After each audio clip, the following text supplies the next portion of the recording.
வணக்கம் குருஜி. வணக்கம் சார். சுக்கிர பகவானுடைய பயிற்சி இந்த ஏப்ரல் மாதம் 20ஆம் தேதி வரக்கூடிய சுக்கிர பகவானுடைய பயிற்சி என்ன நட்சத்திரத்தில் ட்ராவல் பண்ணுறாரு அவர், அதனுடைய காரகத்துவம் என்ன அப்படிங்கிறது மட்டும் ஒன்று சொல்லிடுங்க. இந்த சுக்கிர பகவான் பயிற்சி பார்க்குறதுக்கு முன்னாடி ஆன்மீகம் ப்ளஸ் நேயர்கள் எல்லாருக்கும் ஜோதிட குருஜியின் இனிய வணக்கங்கள், வாழ்த்துக்கள், ஆசீர்வாதங்கள். இந்த சுக்கிர பகவான் அப்படிங்கிறது காலச்சக்கர தத்துவத்தின்படி 2-7க்கு அதிபதி. ரொம்ப அற்புதம். இப்போ சந்தோஷக்காரகன். அந்த வகையில் அவர் மேஷராசியை விட்டு விலகி இப்போ ரிஷபராசிக்கு வரப்போகிறார். ரிஷபராசி அப்படிங்கிறது அவரோட ஆட்சி வீடு. ஒவ்வொரு ராசிக்கும் ஒரு நல்ல நல்ல பலன்களை தான் கொடுக்க போகிறார். ஏன்னா சந்தோஷக்காரகன் 1-2 இடம் தான் கொஞ்சம் சுமாரான இது. மற்றபடி எல்லாருக்குமே இந்த உலகத்தில் ஜீவராசிகள் எல்லாமே சந்தோஷமாக இருக்கக்கூடிய ஒரு கிரகம் அப்படின்னு பார்த்தீங்கன்னா இந்த சுக்கிரன் தான். அந்த வகையில் அந்த சுக்கிரபகவான் ரிஷபராசியில் இருந்துக்கிட்டு என்னென்ன பலாபலன்களை கொடுக்க போகிறார் அப்படிங்கிறத நம்ம இப்போ பார்ப்போம்.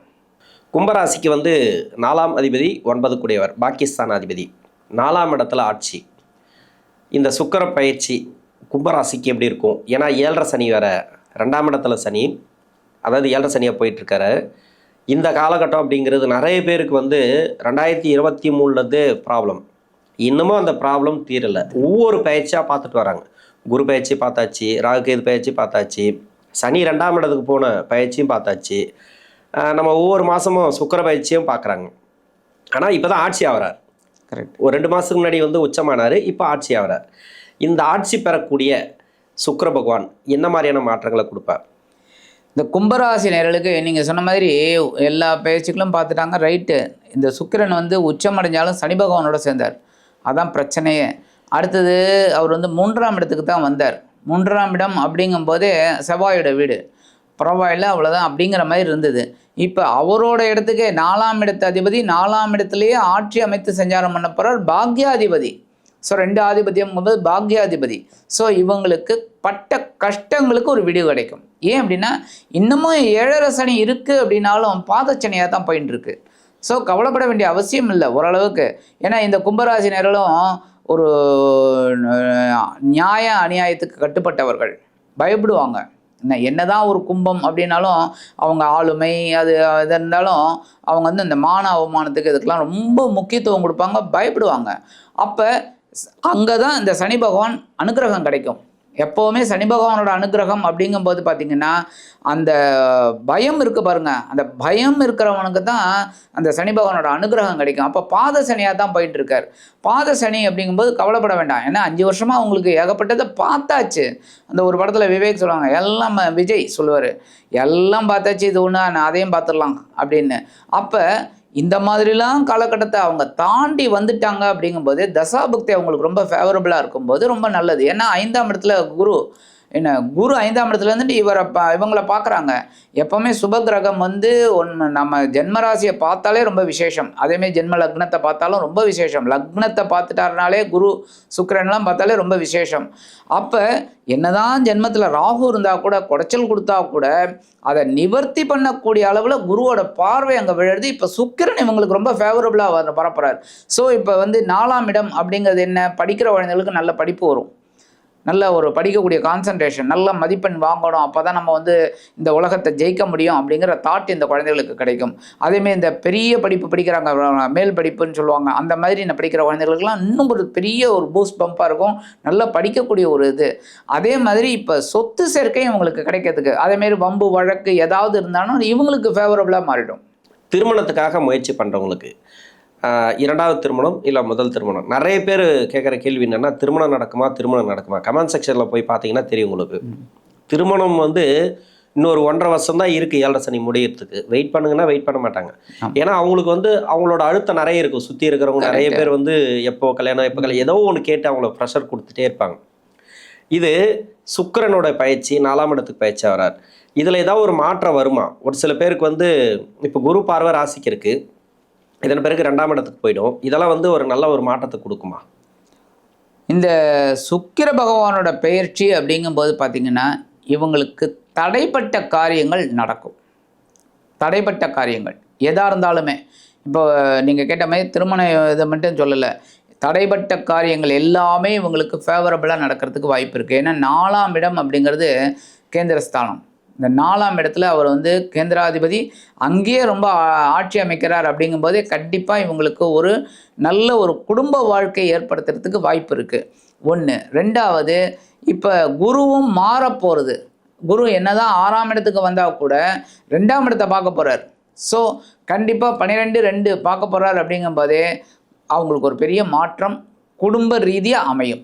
ஸோ திருமண யோகம் இவங்களுக்கு நடக்கிறதுக்கு வாய்ப்பு இருக்குது. முயற்சி பண்ணணும். இப்போ சுக்கிரனோட பயிற்சி இருக்கு இல்லையா, அந்த பயிற்சியான பிறகு சனி பார்வை சுக்கிரன் மேலே. ஒரு சில பேர் வந்து டைவர்ஸ்க்காகலாம் ட்ரை பண்ணிட்டு இருக்காங்க திருமண வாழ்க்கையில். நிறைய பேருக்கு ப்ராப்ளம் இருக்குது திருமண வாழ்க்கையில். அதாவது திருமணமாகி பிரச்சனைகளில் இருக்கக்கூடியவர்களுக்கு எப்படி இருக்கும், ஒரு நல்லது நடக்குமா? அதாவது டைவர்ஸ் ஆனவங்களுக்கு திருமணம், அதையும் சொல்லிட்டீங்க. இப்போ டைவர்ஸ்க்காக வெயிட் பண்ணுறவங்களுக்கு எப்படி இருக்கும் திருமண வாழ்க்கை ரீதியாக? டைவர்ஸுக்காக வெயிட் பண்ணிட்டு இருக்காங்க, விவாகரத்து வேணும் அப்படின்னு இவங்க வந்து கம்ப்ளீட்டாக அதில் இருந்தாங்கன்னா நடக்கிறதுக்கு வாய்ப்பு இருக்குது. இல்லை வேண்டாம், இந்த டைவர்ஸ் எதுக்கோ நம்ம அப்ளை பண்ணிட்டோம், தெரியாமல் பண்ணிட்டோம், வேண்டாம் நமக்கு குடும்பம் வேணும் அப்படின்னா, ஏன்னா இவங்களுக்கு பார்த்திங்கன்னா 2ஆம் இடத்து அதிபதி குரு தான். என்ன அந்த குரு இருக்கிற இடம் 5ஆம் இடம். ஸோ குடும்பம் வேணும் அப்படின்னு நினைக்கிறவங்களுக்கு இந்த டைவர்ஸ் பற்றி கவலைப்பட வேண்டிய அவசியமே இல்லை. டைவர்ஸை வாபஸ் வாங்கிட்டாலே முடிஞ்சு போச்சு. ஆனால் டைவர்ஸ் தான் வேணும் அப்படின்னு நினைக்கிறவங்களுக்கு டைவர்ஸும் ஆகும், நல்ல திருமண யோகமும் உண்டாயிடும். தொழில் செய்யக்கூடிய நபர்களுக்கு நிறைய கடன் பிரச்சனைகள் கொடுத்துருக்கு. இப்போ தொழில் ரீதியாக ஒரு நல்ல ஒரு முன்னேற்றம் கொடுக்குமா 4ஆம் இடத்துக்கு வரக்கூடிய சுக்கிரன்? ஐயோ, நீங்கள் கேட்டது சூப்பரான கேள்வி. என்னென்னா நீங்கள் சொன்ன மாதிரி நிறைய பேரை பார்த்தாச்சு, உத்தியோக ரீதியாகவும் குழப்பம், தொழில் ரீதியாகவும் குழப்பம். என்ன இவங்க வந்து சமாளிக்கிறாங்க, சமாளித்து வெளியில் வராங்க.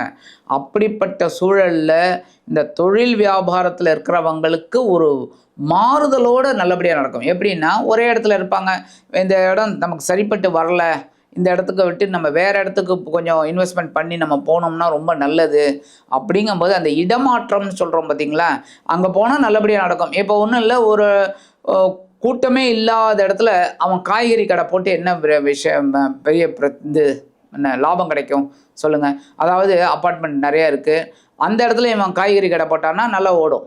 என்ன யாருமே இல்லை, 5 கிலோமீட்டர் தள்ளி தான் வந்து வாங்கிட்டு போகணுன்னா யார் வருவாங்க? வரமாட்டாங்க. அப்போ அவன் லாபத்தை எப்படி எதிர்பார்க்க முடியும்? அந்த மாதிரி இருக்கும்போது இவங்களுக்கு அந்த ஒரு தாட்டு கிடைக்கும், நல்ல இந்த இடத்துல போட்டால் நமக்கு சக்ஸஸ் ஆகும் அப்படின்னு. அப்போ இவங்கெல்லாம் முயற்சி பண்ணால் கண்டிப்பாக ஒரு மாறுதல் இவங்களுக்கு தொழில் வியாபாரத்தில் கிடைக்கும். ஓகே, வேலை ரீதியாக ஏதாவது ஒரு மாற்றத்தை எதிர்பார்க்கலாமா? வேலைக்காக வெயிட் பண்ணுறவங்களுக்கு, அதாவது வேலை சமீப காலமாக நிறைய பேருக்கு வேலை போச்சு, ஜென்ம சனியில் கூட இவங்களுக்கு வேலை இருந்திருக்கு. ஆமாம், ஜென்ம சனிக்கு பிறகு தான் இவங்களுக்கு வேலை பாதிப்பே வந்திருக்கு. அதுக்கு வந்து காரணம் என்னக்கா, சனியுடைய நகர்வுகள், அதை பார்க்குற இடம். வேலை போனவங்களுக்கு ஒரு 6 மாதம் இல்லை 1 வருஷம்லாம் வெயிட் பண்ண முடியாது. ஏன்னா பொருளாதாரம் ஒன்று இருக்குது, அவங்களுக்கு இஎம்ஐ இருக்குது, லோனு நிறைய, அவங்களுக்கு எக்கச்சக்க கமிட்மெண்ட்டில் இருக்கிறாங்க. அவங்களுக்கு உடனே வேலை கிடைக்குமான்ட்டு அவங்க ட்ரை பண்ணிகிட்டு இருக்காங்க. எனக்கு தெரிஞ்சு இப்போ 4ஆம் இடத்துக்கு வந்து ராசிக்கு 4ஆம் இடத்துக்கு சுக்கிரன் வரார், சனி பார்வை, கன்ஃபார்மாக வேலை வாய்ப்பு அப்படிங்கிறது மாற்றத்தை கொடுக்குமான்னு கேட்குறேன். கண்டிப்பாக. ஏன்னா சனி பகவான் வந்து ஒரு நல்லது தான் பண்ணுவார் எப்போவுமே. ஏன்னா இவங்களுக்கு ராசிநாதன் வேறு, விரையாதிபதி வேறு. அப்போ கண்டிப்பாக நல்லது தான் பண்ணுவார். ஏன்னா 3ஆம் பார்வையாக அவங்களுக்கு 4ஆம் இடத்துல விழுறது. ஸோ உத்தியோக ரீதியாக ஒரு மாற்றம் இவங்களுக்கு கண்டிப்பாக கிடைக்கும். ஆனால் இந்த கும்பராசினர்களுக்கு என்கிட்ட அவங்கள பிடிச்சதே என்ன தெரியுமா, அவங்க டக்குன்னு வேலையை மாற மாட்டாங்க. எவ்வளோ நஷ்டமோ அதில் வந்து நீந்தி பார்த்துருவோம், முட்டி மோதி பார்த்துருவோம் தான் இருப்பாங்க. அப்போ இந்த இடத்துல அவங்களோட அந்த கான்சன்ட்ரேஷன் அங்கே பெருசாக ஒர்க் அவுட் ஆகும். அப்போ வேலை மாற்றம் பற்றி அவங்க யோசிக்கவே மாட்டாங்க. அந்த மாதிரி யோசிக்கிறவங்க பண்ணலாம் தாராளமாக, மற்றபடி அவங்க யோசிக்கவே மாட்டாங்க. அப்போ ரொம்ப அற்புதமான ஒரு நேரம். இந்த சுக்கிர பகவான் 4ஆம் இடத்துக்கு வரார் அப்படிங்கும்போதே கண்டிப்பாக ஒரு இடமாற்றம் கண்டிப்பாக கிடைக்கும். சொத்து ரீதியாக இந்த காலகட்டங்களில் வரவு உண்டா? ஏன்னா பாகிஸ்தானாதிபதி ஒரு சில பேருக்கு வந்து புதன் தசையில் இருக்கிறவங்களுக்கெல்லாம் பூர்வீக சொத்துல பிரச்சனைகள் இருக்குது. இவங்க சம்பாதிச்ச சொத்து ஏதோ ஒன்று இடம் சம்மந்தமாக நிறைய ப்ராப்ளத்தை கொடுத்துருக்கு சமீப காலமாக. அதெல்லாம் தீருமா? ஏன்னா பாகிஸ்தானாதிபதின்றதுனால கேட்குறாரு. ஆமாம், ஏன்னா இவங்களுக்கு வந்து நீங்கள் சொன்ன மாதிரி பூர்வீக சொத்துல பிரச்சனை இருக்குது. ஏன்னா 5-8 கூட அதிபதி புதன். என்ன அப்போ கண்டிப்பாக இவங்களுக்கு அஷ்டமாதிபதியும் அவர் தான். அப்போ பிரச்சனைகள் கண்டிப்பாக இருக்குது. இந்த காலகட்டத்தில் சுக்கிரனோட நகர்வு இவங்களுக்கு ஒரு ஃபேவரபுளாக இருக்கும். சுக்கிரனோட நகர்வு அப்போ இவங்களுக்கு அந்த மனசில் ஒரு குழப்பம் இருந்துகிட்டே இருக்குது. நமக்கு ஃபேவரபுளாக ஆகுமா இல்லை ஆகாதா, நம்ம கையை விட்டு போயிடுமான்னு நினச்சவங்களுக்குலாம் இப்போ ஒரு ஃபேவரபுளான ஒரு ஆன்சர் கண்டிப்பாக கிடைக்கும். ஓகே. பரிகாரம், இந்த கும்பராசிக்கு ஒரு முக்கியமான பரிகாரம். ஏன்னா 4ஆம் இடத்துல சுக்கிர பகவான் பயிற்சி இல்லையா? இதுக்கு பரிகாரம், இந்த பரிகாரம் பண்ணிங்கன்னா உங்களுக்கு நல்லாயிருக்கும், வேலை கிடைக்கும், இல்லைனாக்கா தொழில் நல்லாயிருக்கும், கொடுக்க வேண்டிய பணத்தை கொடுக்கலாம், இல்லை வர வேண்டிய பணம் வரும். ஏதோ மனசில் இருக்கிற பாரம் குறையினாக்கா என்ன பரிகாரம் பண்ணலாம்? கண்டிப்பாக இவங்க வந்து வெள்ளிக்கிழமை சுக்கிர பகவான் வழிபாடு, மகாலட்சுமி வழிபாடு. ஏன்னா பண வரவுனாலே மகாலட்சுமி தான். இந்த தைரியத்துக்கு தான் பார்வதி, என்ன கல்விக்கு சரஸ்வதி, உங்களுக்கே தெரியும். அப்போ வரவு பணம் தனம் அப்படின்னாலே மகாலட்சுமி தான். இவங்க வழிபாடு பண்ணுறது ரொம்ப விசேஷம். வெள்ளிக்கிழமை காலையில் 6லேருந்து 7 சுக்கிர ஹோரையில் இவங்க வந்து மகாலட்சுமி வழிபாடு பண்ணாங்கனாலே இந்த கையை விட்டு போன பணம் கூட திரும்பி வரும்.